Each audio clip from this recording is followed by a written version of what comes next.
My name's Katrina Mohr. I've been fighting fires since 2012. I love being on a fire and you get to be places that people haven't been forever. It's pretty much always off trail, and then you're just in the woods and you stumble across animal bones, or went to the Great Plains and studied magazine journalism of all things.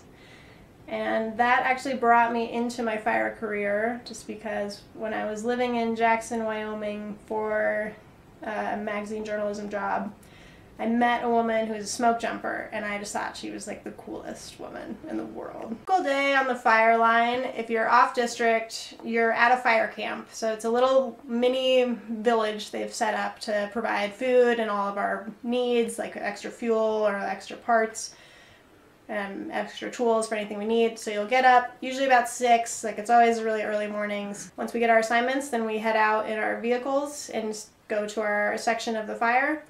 And then we're pretty much out all day. That's usually we're on the fire line about 8. I'd say that's pretty typical.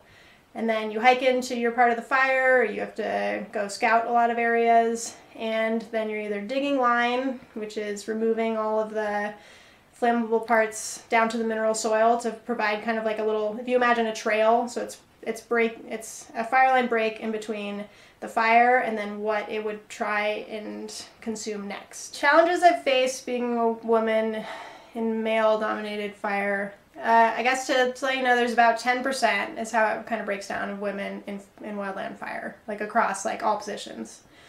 So being part of that 10%,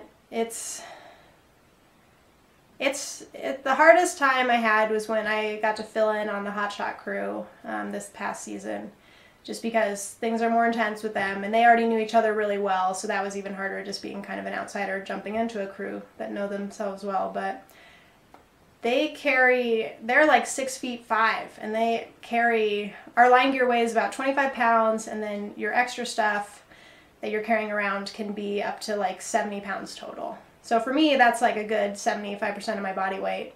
And for some of the other guys, that's not as much. That's like, I don't even know, 30%, some of these guys. So it was really hard to feel expected to carry that same amount of weight when it was so much harder and like physically tasking for me. But they gave me a lot of credit for just even trying. Even if I couldn't carry it as long, I still could carry it. I could still bear that burden for part of the way, like hiking up the mountain, carrying 5 gallons of gas on my back, the same as right there with the other guys. So they helped me out when I needed it, but I also like did my part, and I was part of the team. Would absolutely recommend this career if you are someone who loves being outside. If you enjoy sleeping in the dirt, hiking a lot, and just pushing yourself. I never knew what I was made of until I started fire. I've physically and mentally, you just never know what you can do until you're put in situations that push you so far beyond what you would normally put yourself in.